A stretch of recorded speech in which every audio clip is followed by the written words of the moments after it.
afternoon, everybody. We'll get started now. Thank you for joining us this afternoon for our AOT Communities of Practice Housing webinar. This is a second-part series of the case management and housing. We're hearing from Howard Birchman and Andrea White from Housing Innovation.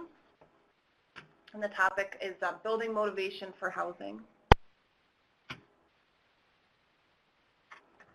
I'll read our disclaimer here for you. The views, opinions, and content expressed in this presentation do not necessarily reflect the views, opinions, or policies of the Center for Mental Health Services, the Substance Abuse and Mental Health Services Administration, or the U.S. Department of Health and Human Services.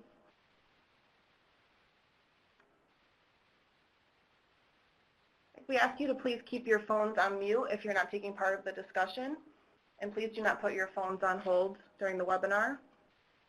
And we are recording today's webinar. We'll be sending out a link after for you to have the recording. Thank you, Howard and Andrea. Thanks, Ashley. So as Ashley mentioned, today we're going to talk a little bit about sort of building the relationship with people. It's part of the assessment process, getting people ready to be housed. Talk about some very specific issues around preferences, talking to people about what their rights are and what their obligations are, and then addressing some of the barriers to not only accessing but maintaining housing, and then how to support the practice. Whoops, I'm sorry, I'm doing it the wrong way. So one of the things we like to talk about a lot is the relationship. So the relationship actually mentors people for all other relationships that they're going to have with social services and case management professionals. So one of the things that we want to do is, through the interactions with people, is start that process to orient people to the social work relationship. What are the expectations to the case management relationship? This would be particularly important for AOT clients because it's going to also mentor them to make the best use of the resources, the services resources that they're expected to use. Part of it is to really think about how people bring something to the table. They bring their values. They bring their preferences. Really, people are the best experts on what's going to work for them, and our job is to facilitate that process. Basically, the individual is going to make decisions, right, that reflects their abilities and their values and what their expectations are. So the worker's role is to continue to offer services, to offer some guidance about resources, to really keep everything moving forward, and to help people reassess their plans if something doesn't work out. So that means that the workers really have to understand what's the criteria for housing, how do people get into different housing, because there are a lot of myths out there about how to get into housing, and that one of the things we want to make sure is people understand. So not only does it help them with this process of getting into housing, but it helps them structure and make a plan to get into different kinds of housing that they may prefer later on. It's also negotiating the match between resources. This is an advocacy skill, and preferences, and really connecting everything to people's long-term goals. I'm sorry, I have the hiccups. Okay. So one of the things we have to realize is that every time we work with somebody, we're working with every worker they've had in the past. And these relationships have often not been really successful for people. So people may expect us to be directive, to tell people what to do, and they know how to handle a worker like that. That it might be that there's one set of resources, it works for everybody. If it doesn't work for you, okay, that's not going to, that's too bad, basically. Or the worker that is so busy or so focused on other things that they really never have things come through. The other thing is expecting a quid pro quo, that they have to do something to get everything, or that our job is somewhat controlling, or that the worker gives all the best resources to the person that's most magic. So these are expectations that are developed in relationships with past resources, and what we want to help people see is this relationship is actually mutual. We can't really do anything without that person's connection to each other and to the plan. So that one of the things we want to make sure is that we put across a feeling of respect that we want to acknowledge what people bring to the resources and support that, and that we want to really hear about what are the things that are important to them, what are their values, what are their preferences, what are their needs, what are the things they feel like they're good at. So part of the relationship is drawing those things out. The other thing is to make clear what we bring to the relationship. Some of what we bring to the relationship is our expertise in different areas, that we have connections to resources. We may have strengths. We may be able to be particularly good at problem solving. So we want to talk to people about those things and how we can help them not only access concrete resources, but also to build skills and to make decisions so that they work for each individual person. So we want to ask the person, what do they hope to accomplish? What do they think they're going to get out of this program? Because that's going to be an important thing. If what they think they're going to get out is housing, then other things we may offer have to be either connected to the housing goal or people aren't going to take advantage of them. We want to know what they're good at, what other people come to them for. What are the things they feel like have been particularly successful? We also want to know how they live, how they like to live, because that's going to affect their preferences and what their needs are in terms of housing. The other things that we want to know is, it really goes with the question of what do they bring to this, is what are their roles? What have they done when they were homeless? Or what have they done when they were in the hospital? Or what have they done in other areas? And what are those roles? We don't want people to lose their roles as they move into housing, and that often happens.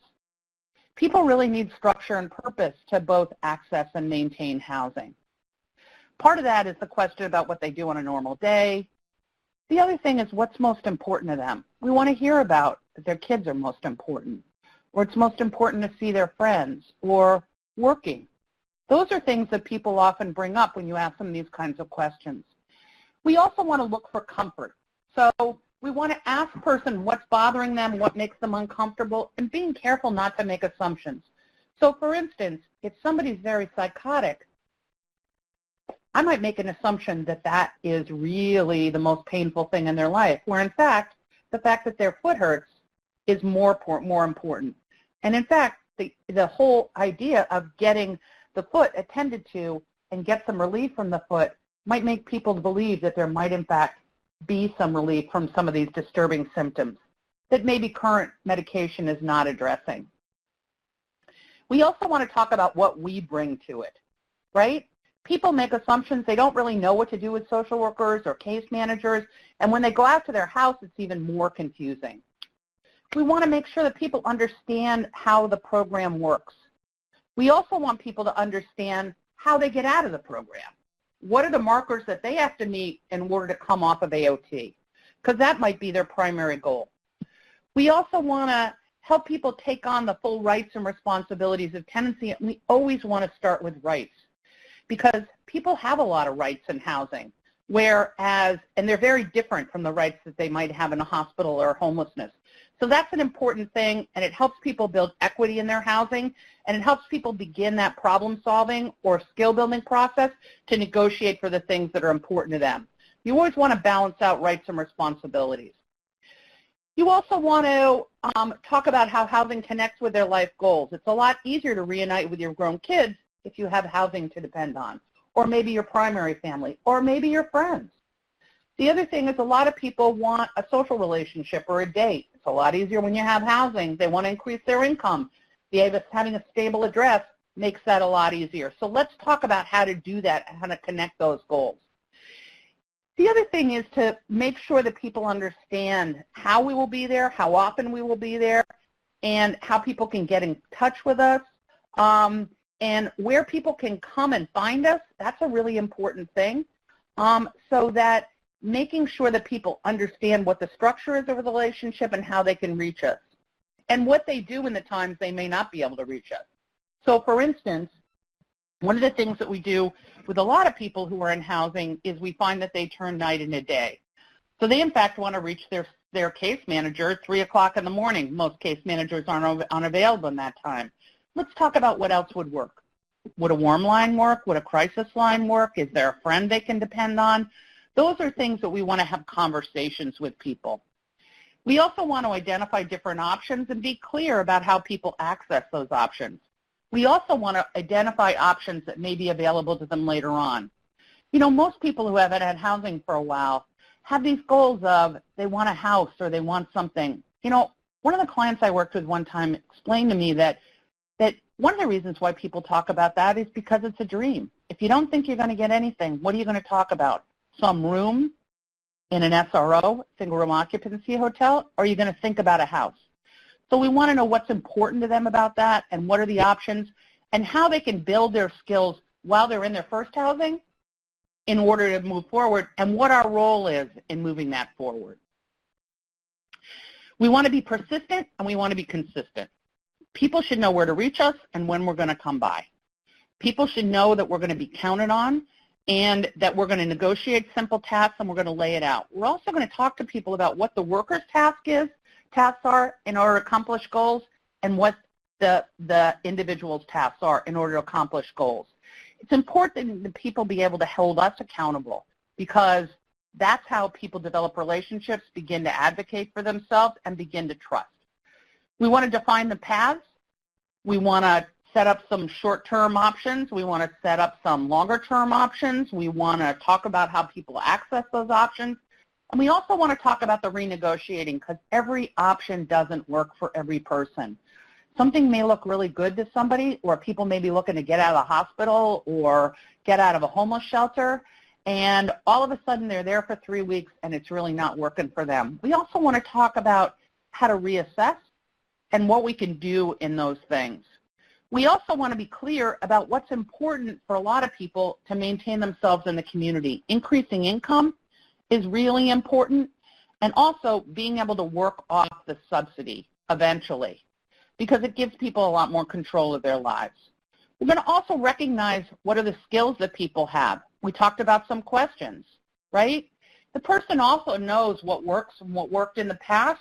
We also want to build some of those skills, but we want to ask people the questions about not only what do they feel like they're good at, but also identifying things that they're good at.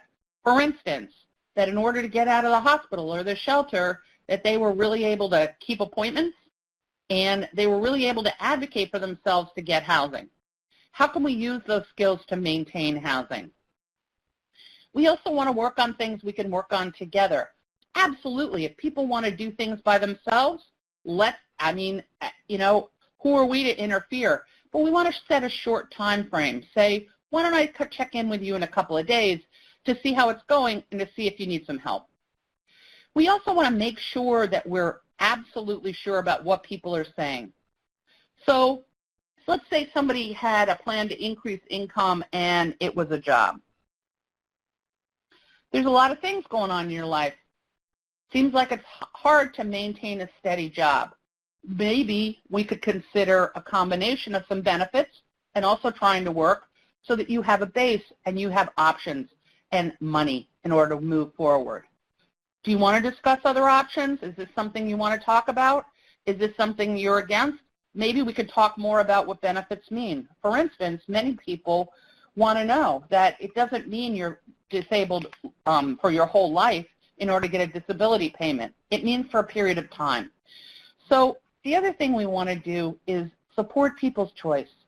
You know, people often want to explore more than one option. Let's see what works.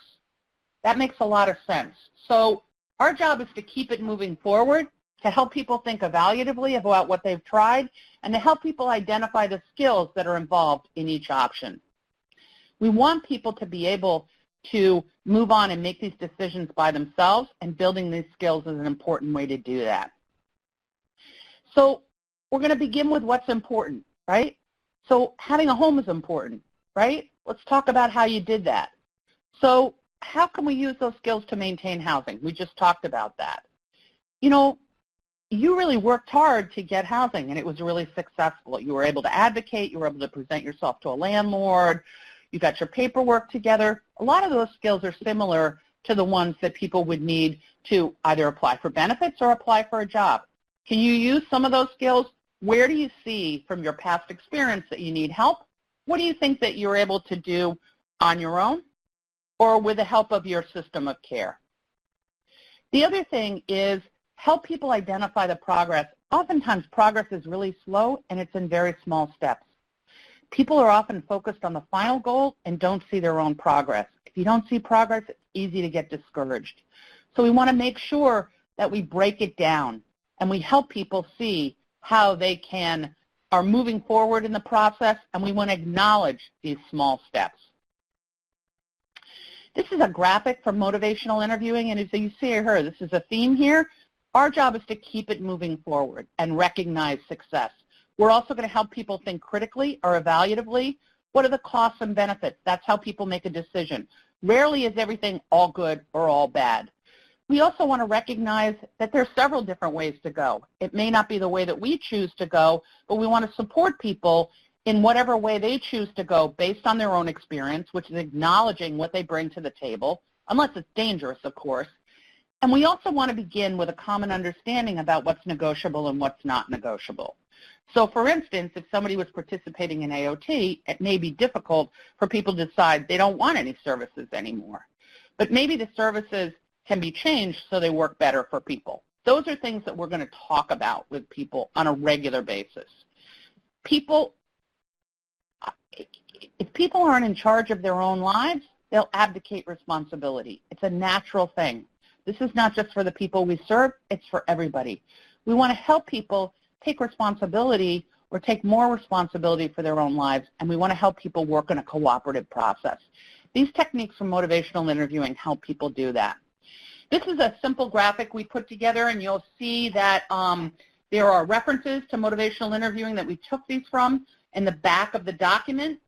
So basically what this slide shows is that in the past, we've only worked with people when they're really either in the preparation or action phase or even maintenance phase.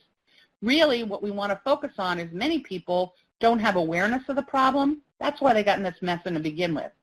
We want to ask questions at that point. These are motivational interviewing techniques. We want to ask what's coming up. We want to point out things that are coming up. We want to help people be aware of pros and cons. The graphic really shows that we're beginning to work with people even before they see there's a problem. And that's based on the goal orientation that we've been working with them with. This is about the goal orientation, right? It's a place to begin. This is a very goal-supported practice all the way through, recovery-oriented and goal-oriented. And that, everybody has things that they want, and really acknowledging those and supporting those is the way to engage people in the relationship and help them move forward, which is really our job. Another way to do that is a motivational interviewing technique called the ruler, and what it is helping people relate and prioritize what's most important to them. So for instance, having money to live on, that's a 10. For most people, it's really a 15. Having a place of my own, that says 10 here, might be an 8, might be a 5, might be a 15. Going to the job center, 4, that's generous. Seeing my family, 8. Getting my children in daycare, 25.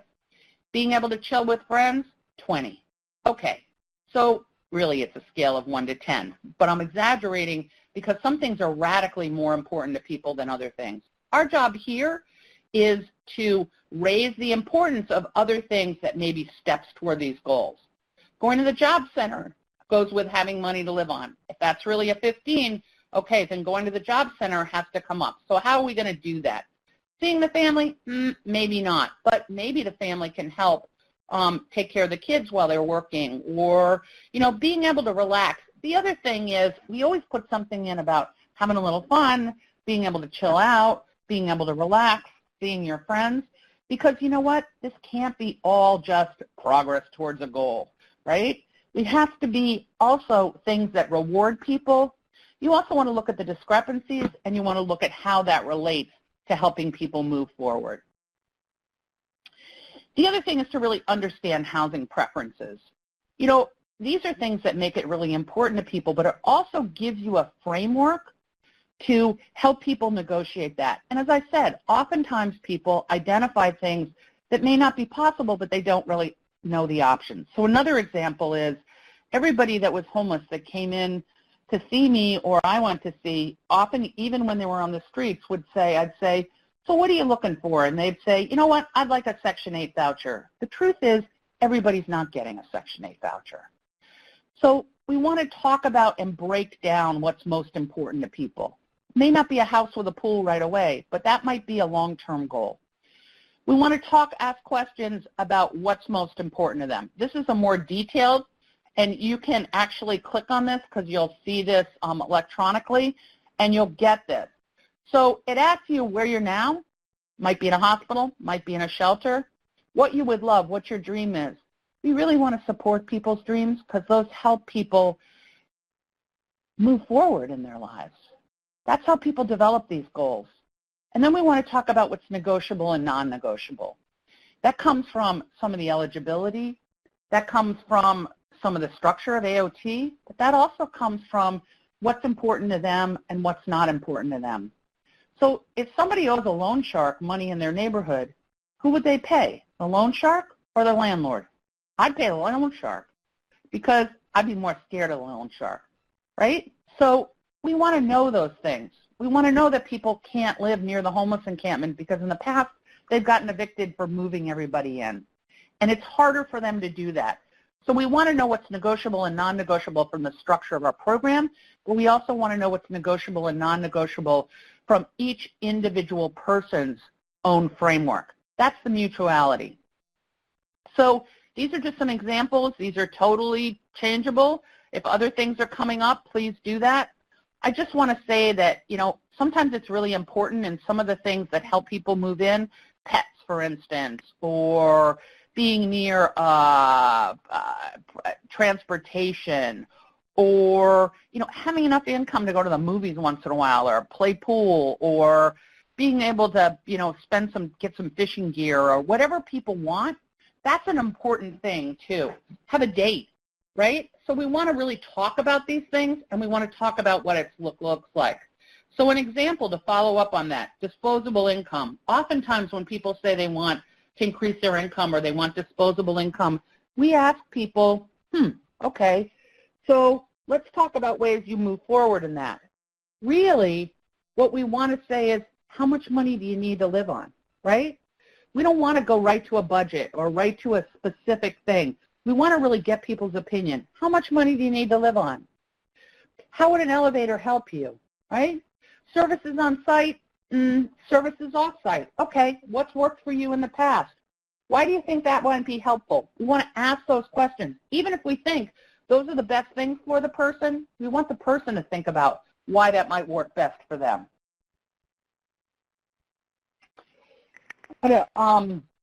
Whole while we're going to talk about housing. What's it going to take? What are the options? We're going to ask people these questions. We're going to help them think about how they make this decision. What are the requirements? What are the rights? What are the responsibilities? And then how does it connect with the way people want? We not only, this is a motivational interviewing technique, which is change talk. We don't only want to talk about how we see it fits in the person's goal and structure and priorities and values. We want to talk about how they see it as part of their values. That makes people want to stay in housing and use that housing to move forward.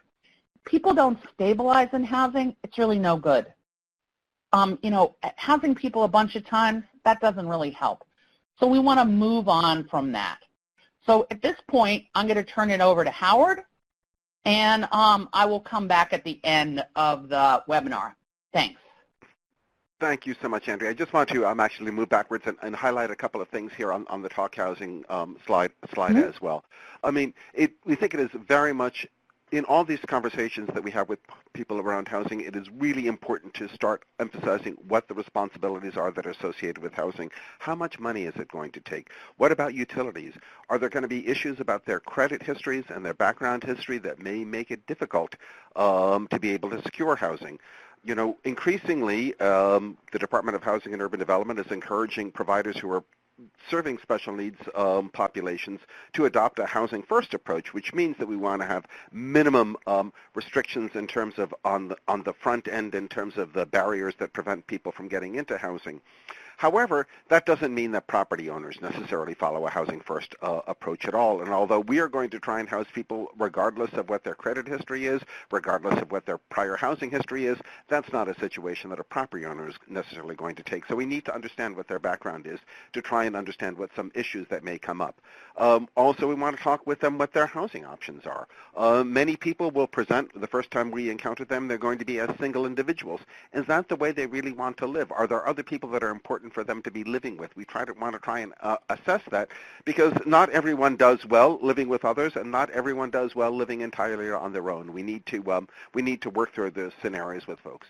We think it is very important, if they're going to go into some kind of a subsidized housing program, that they have a good understanding as to what their requirements are. There may indeed be background and credit checks associated with them. They may need to pay for utilities where they're going to, and they may need to have some kind of credit to be able to establish an account with utility, or they've got a past history of debts to the utility, and there's no way they're going to be able to turn on that power for that unit. We need to know that up front to be able to work out a strategy about that. Similarly, if they're going to get a subsidy program like a housing voucher through Section 8, they need to understand the obligations of that voucher. They need to understand that they're going to have to report changes of their income to the agency that has issued that voucher to them, and if they fail to report those changes in income, they can lose that housing subsidy.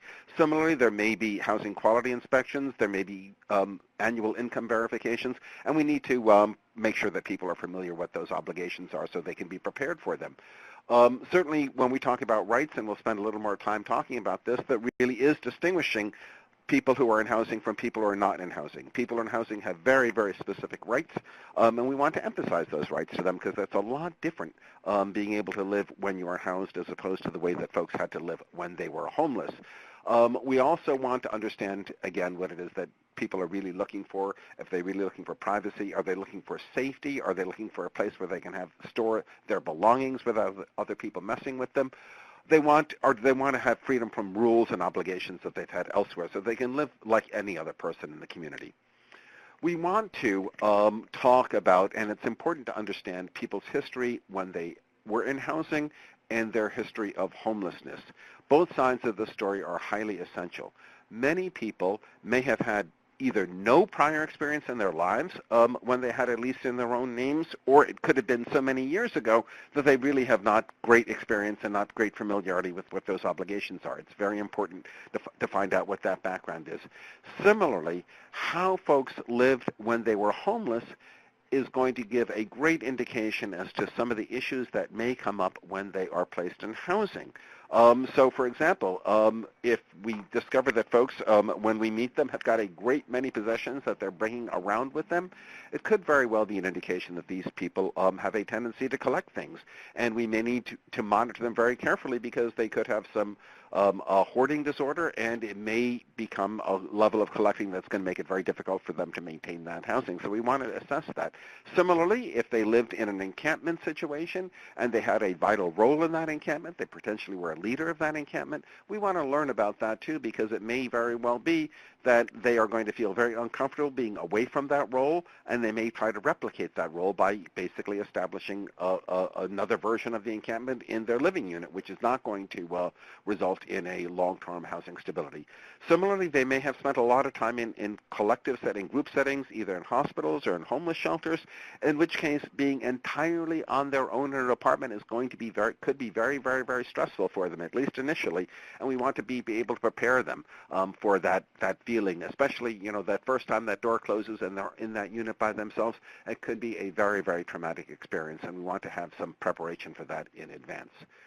We do definitely want to help people understand both about their housing and other resources in the community. A huge amount of being able to have people to be able to be stably housed in their housing is associated with having connections to other resources in the community, having a connection and a link to the community.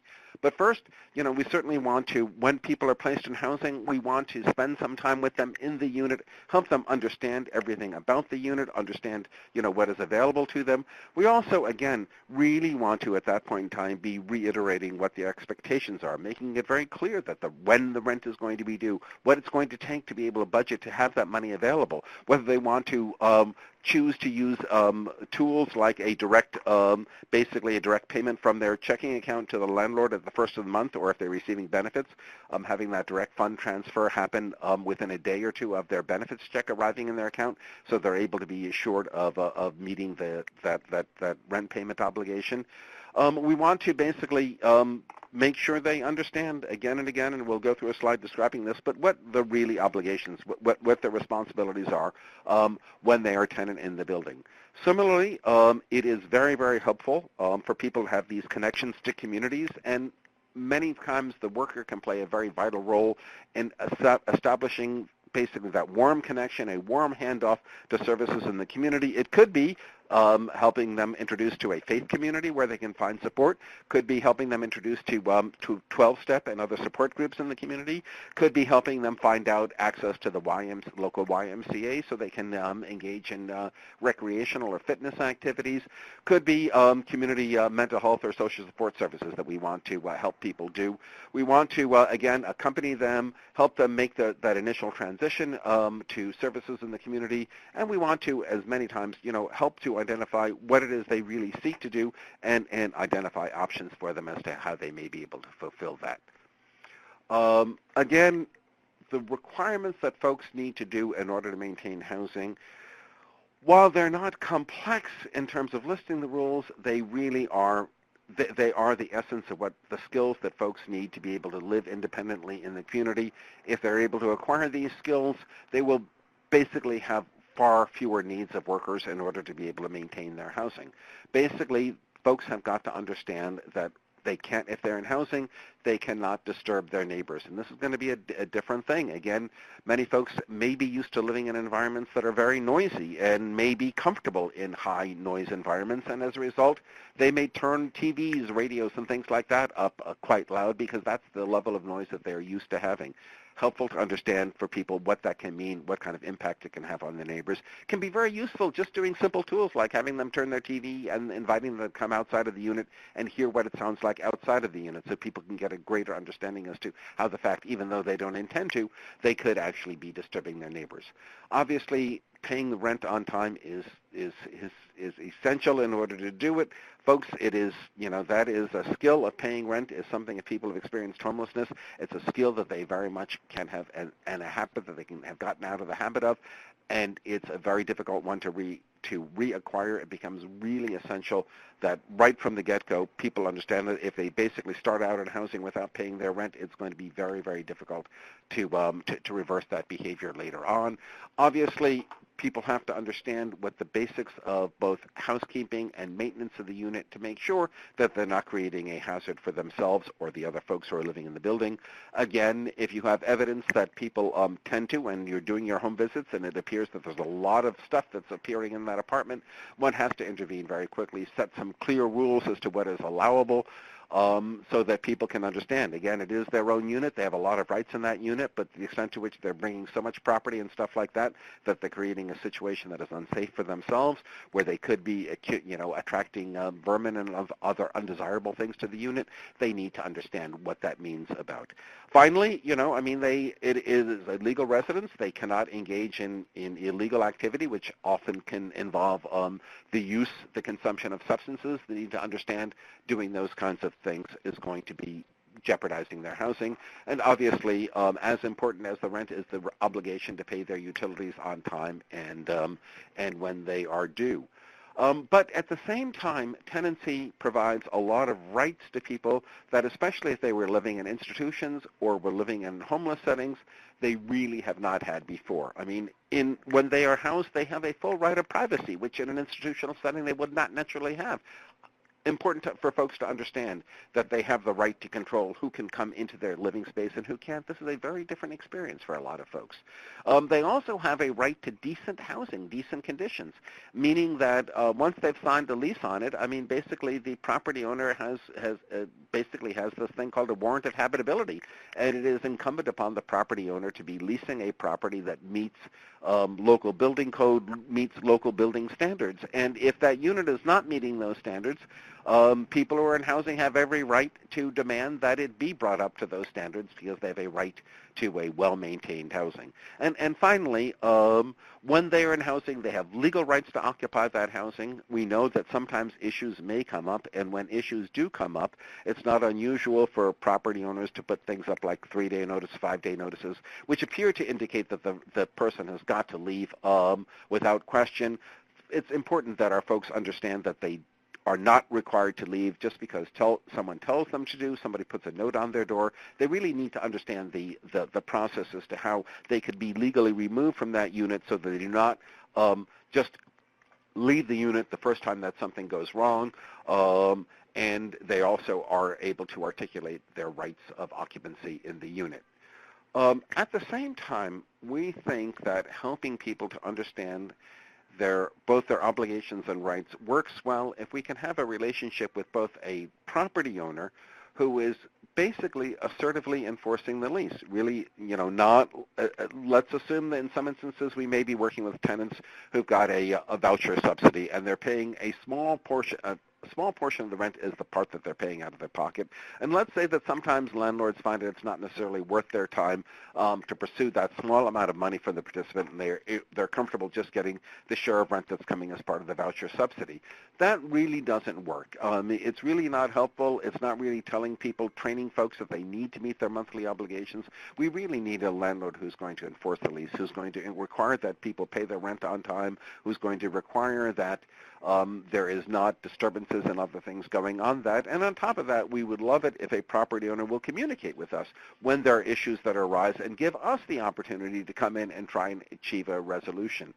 The case managers or the workers in the home, basically, if we've got an assertive landlord, then we can intervene and try and resolve these issues that have been raised by the landlord and try and help to have our client meet these obligations that are being presented to them. And also, where there are challenges that are being made to the tenant that are not appropriate, we can advocate for them and say, and help them to assert their rights in those instances as well. There are many, many risks to retaining housing, and our goal is to understand what those risks are. It's maintaining this clear communication with the loaner to try and identify when there are issues. Clearly, it is much easier to resolve an issue within a couple of days of its occurrence than if the issue is festered for months. If it's a rent-paying issue, if they haven't paid rent by the 5th of the month, that is the time to intervene. If they haven't paid rent by the 5th of the month and it is now 6 months later, there's a huge amount of money that's owed to the landlord, and our ability to rectify that problem is going to be very, very limited. So we want to find out where problems occur as soon as they occur and try and resolve them rapidly. We think this happens through proactive communication. We think there should be, especially in the early stages of housing, regular meetings. We think it makes sense to check in with landlords within the first 5 days of each month, especially within the first month of housing, just to make sure that the rent has been paid, that the utilities are current, to make sure that there are no critical issues. And if there are none, that is great. If there are some issues, that's the time to get involved while the relationship is still salvageable, while the debts or obligations are not so great as to not be possible to work out. Again, we want to always, prior to placing people in housing, and then after they're placed in housing, we want to provide them some tenancy training, give them understanding the rules of the lease. We want to basically explain the lease to them before they go into the housing, and we want to explain the lease to them right after they move in housing as well. It really is essential for this practice to work that we do in-home visits, that we see exactly how people are living, that we see who else may be living in that unit with them as well, whether they are authorized to be living in that unit or not. There really is no substitute for being able to be in there and see what's going on in the home and in the community. And also, we want to see, the past is a huge predictor of what is going to occur in the future. So we want to look at what their past relationships were, what their past encounters with service providers were, because that may very well be a great indication of what issues that are going to come up into the future. There are some substantial financial needs and requirements in order to both acquire housing and sustain it on an ongoing basis. In addition to being able to pay the monthly rent, there are upfront costs. There are the need to make utility deposits. There could be, in addition to security, there could be costs associated with establishing accounts with utilities. If they've got significant possessions, and they may have some moving costs associated with it. And we know that we have had a lot of experience of placing people in housing, but not taking sufficient steps to make that housing something of a home for people. You know, we've moved people into housing and basically given them nothing but four walls, bare walls, and a floor. And as was observed once back about 10 years ago, when HUD established a thing called the Homeless Prevention and Rapid Rehousing Program, where we were taking a lot of people and immediately placing them in housing, and the observation was, yeah, but basically we're giving people housing and they're just sleeping and sitting on the floor because they've got nothing to do with it. It's important that people's housing has some home-like qualities to it, so it's not important. It's not enough to just place people in housing, but it's really important to make sure that housing becomes home-like for folks, and they have the basic necessities, both in order to be able to keep that housing clean, and also the basic necessities in order to be able to have some degree of comfort living in there. Does not need to have everything, but there needs to be some level of comfort there. And then once we've hit the upfront needs, we've got to look at what the ongoing expenses are. You know, there obviously is going to be their tenant rental payment that they have to have. They're going to be their utility costs. They need to understand how those utility costs are going to vary seasonally and have some preparation or have some access to services or other supports, so that if they have spikes in heating or cooling costs, they have ways in which either budgeting or access to other resources to be able to deal with it. And then obviously, you know, one does not just live with rent alone. Obviously the nutritional expenses, obviously they need to have something to do with their time, to spend their time. All of those things cost money, and it's important to understand what those expenses are.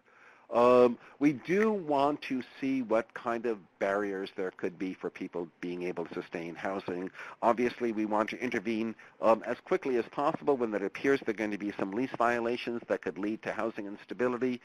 We want to see, I mean, oftentimes when people are initially placed in housing, some of their symptoms can actually exacerbate it first, and we want to keep an eye on it. We want to see, similarly, people who have been doing well in recovery from substance use may be placed in housing. That is a major life change, and it may be disruptive, and they may have some temporary initial relapses when placed in housing. We want to be able to be there and intervene and help people understand what their goals are. And frankly, another issue that can come up, especially if people have been homeless for a period of time, is sometimes there are health issues that will rapidly observe, because people can sometimes keep their health status intact when they're basically in a crisis, but when they're out of the crisis and in housing, a lot of the symptoms, medical symptoms, mental health symptoms, even substance use symptoms can initially become more severe, and it is important to be able to engage very quickly in that step. People may have a reluctance to engage in employment. They may see, certainly if they're getting a subsidy, they may see some disincentives to becoming employed because it'll result in a loss of subsidy to them. We want to address all those kinds of issues and understand how they can get in the way of what it is they really want to accomplish in their housing. As we established before, we really want to anticipate that everybody that we're placing in housing could indeed be at risk of losing that housing. If people do lose that housing and become evicted, the ability to rehouse them is extremely challenging and very, very difficult. So we really want to, as much as possible, prevent people from being evicted. Again, we want to look at their past history, and if the reasons why they've lost housing in the past is because they were not able to meet their rental obligations, we probably want to proactively do something from the get-go, and maybe want to have automatic payment, as I said before, from their checking account, or maybe want to establish some kind of a representative payee so we can have some assurances that they're going to be able to meet that rental obligation. And again, we want to understand what their role was, what their purpose. We want to be able to anticipate that they might want to be bringing people into their unit, and we've got to help them understand why, if they wish to do that, there are legal and legitimate ways to do that, but if they just do things once their lease has been signed, they can put their housing in danger and get in the way of what they wish to accomplish. So again, we want to have this discussion of how each person is going to, what their own plans are to meet their program or tenancy obligations, because often people do have those plans. And when we hear those plans and those plans don't seem to make perfect sense to us, we want to address the discrepancies between what their plans say and what it is they say they want in order to sustain that housing, and see how we can work with them to maintain that commitment to housing. Again, I mean, I think a theme that we want to keep emphasizing on folks is although the housing places a lot of demands on them, it is no different than the demands that are made by any other person who's seeking to live in housing in the community. It's not a special program. These are not special rules. These are a set of skills which, if you can master, means you can live wherever it is that you need to wish to live in the community. It is really important that people understand that the lease is a valid legal contract that they have signed. As long as they abide by that contract, they are fine. When they violate a legal contract, it means that there are always consequences, and people should be aware of that. Oftentimes, those consequences could be, and addressing some of those lease consequences could be a reason, if people start to have that commitment to housing, for them to wish to engage more fully in services to try and be able to maintain that housing.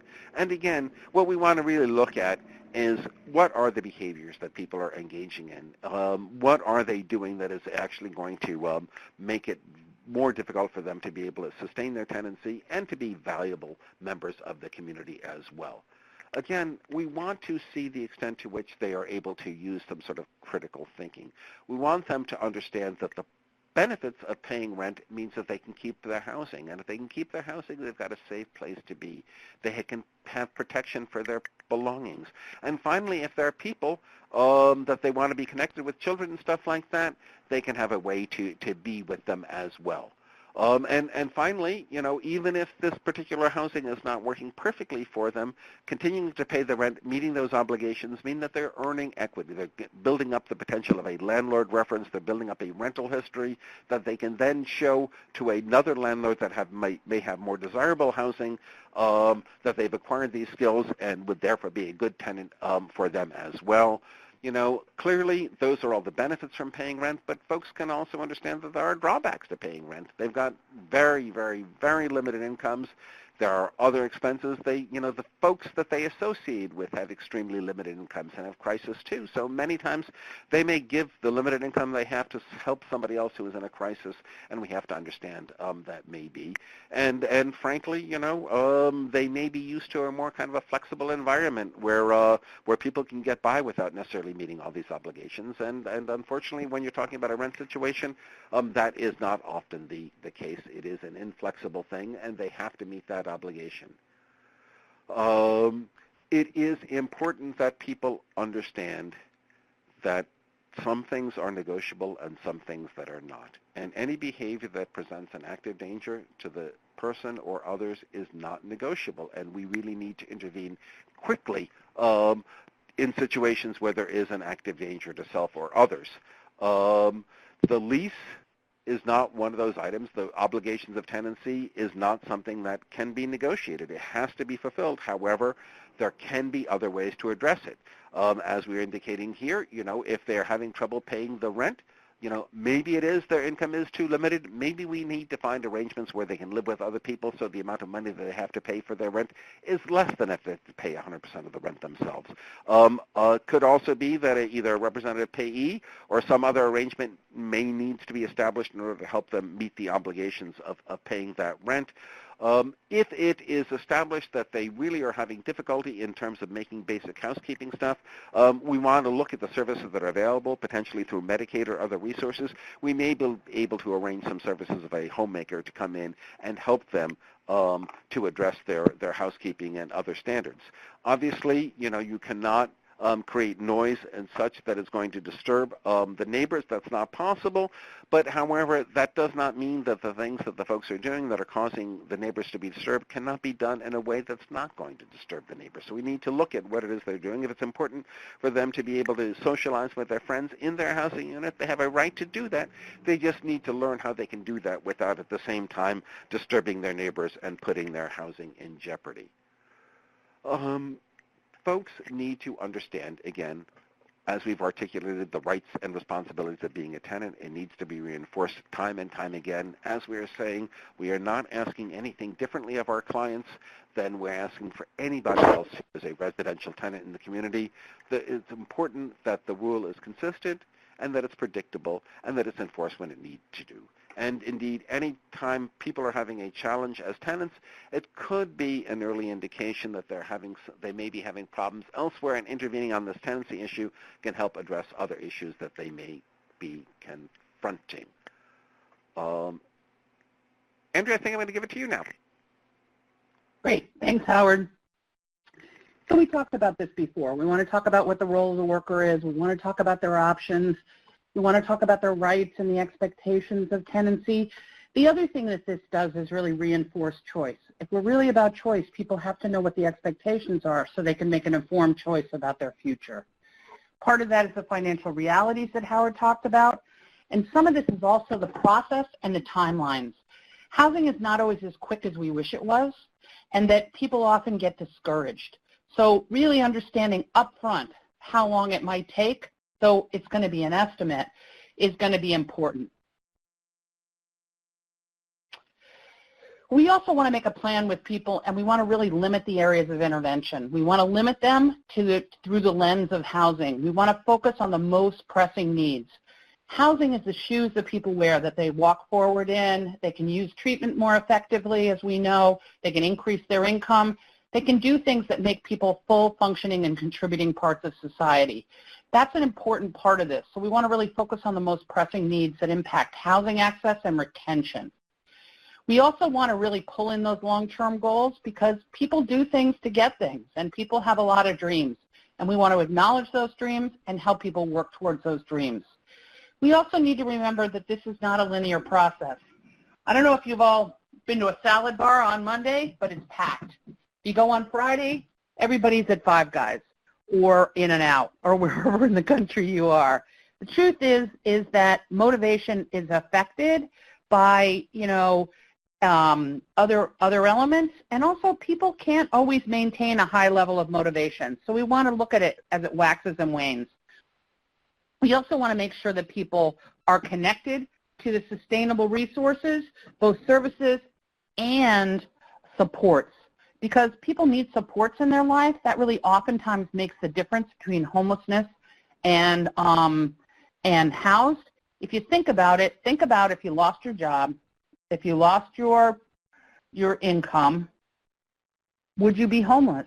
Probably not. Probably because you have connections with resources to spare. So we want people to establish those supports as well as the needed services to help them move forward. We want to measure success. We talked about that. Confidence, hope, and feelings of competence is an important part of motivational interviewing. Feeling that you're able to succeed really further motivates people to succeed. Having that confidence and having the ability to move forward. We want to, look at, measures. Many evidence-based practices, including critical time intervention, use phases to move people forward. Whatever you use, we want to acknowledge that people are moving forward and accomplishing their goals. We also want to be flexible to renegotiate goals. Goals change rapidly, and sometimes after people move into housing, they change radically. We want to think about that. We want to ask people. We want to leave open to changing goals. Because if we're working on a goal that people no longer want, that's a problem. It's not going to motivate people for anything. Okay. Whoops, I'm stuck. There we go. We want to plan cooperatively. We talked about that. And that we want to remember that recovery goals are really based on a full life in the community and what that looks like to each individual person, and they look radically different. We always want to talk about housing being the shoes that people wear, being the base for all care and supports. We want to look at it as a base for achieving goals, and we want to lay out the steps to reach those goals, and we want to indicate who's responsible and what resources, especially we and the people we serve, can bring to bear. And we also want to think about timelines that I mentioned previously. The other thing is, remember that people who live on the streets or shelters or hospitals can represent the most complicated clinical pictures out there. We need support in order to achieve that. It is impossible that everybody know everything. Can't know everything about housing, benefits, employment, mental health, substance abuse, everything. We're going to need help. What if somebody is looking like it may not be a mental health? Maybe there's something else going on. How do we get that help? And having those resources available is really important, oftentimes in the form of clinical consultation, but also keeping in contact with the services that each person uses. It's a difficult process.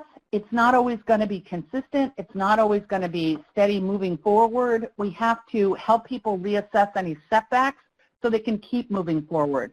Part of the problem is, if you think about how many treatment plans people have had or service plans, oftentimes people are quite used to not accomplishing goals put on service plans.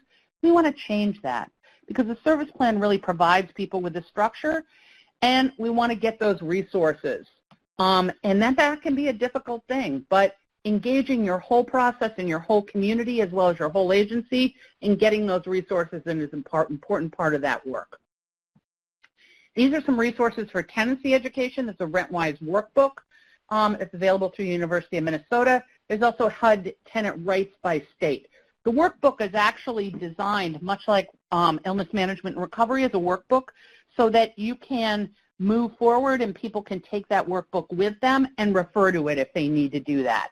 That's been quite helpful to some people. I also have to say that everything is not helpful to every person. So let's see if it works. If it doesn't work, let's try something else. But remember, providing tenancy education is an important part. Some people learn better in a class. Sometimes the workbook can be provided in class. Some people learn better individually.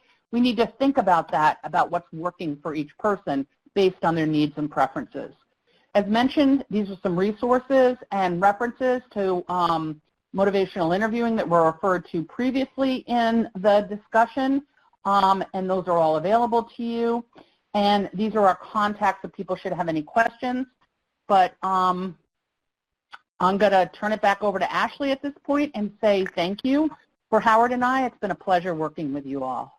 Thank you. Thank you. Does anybody have any questions for Andrea or Howard at this point? Just want to invite anybody, if they have questions, just to speak up now, or we have the chat box there at the bottom right if you want to type in a question for either. Oh, good.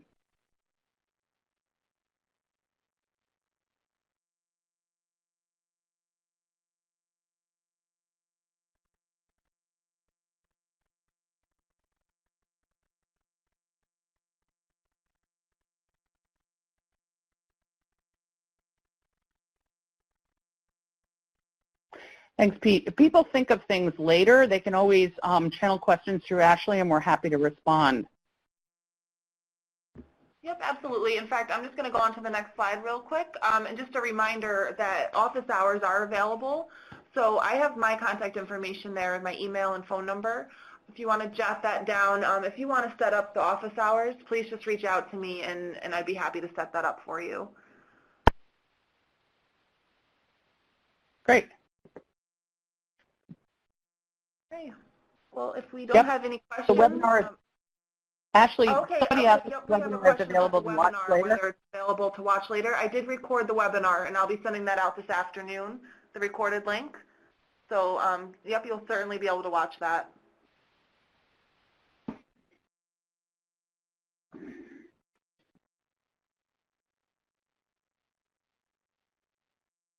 All right, great. Thank you. Well, thank you, Andrea and Howard. Thank you all. Thank you. Happy Friday. Everybody should have a great weekend. Yep. Yes, exactly. Okay. All right, goodbye. All right, thanks a lot. Bye.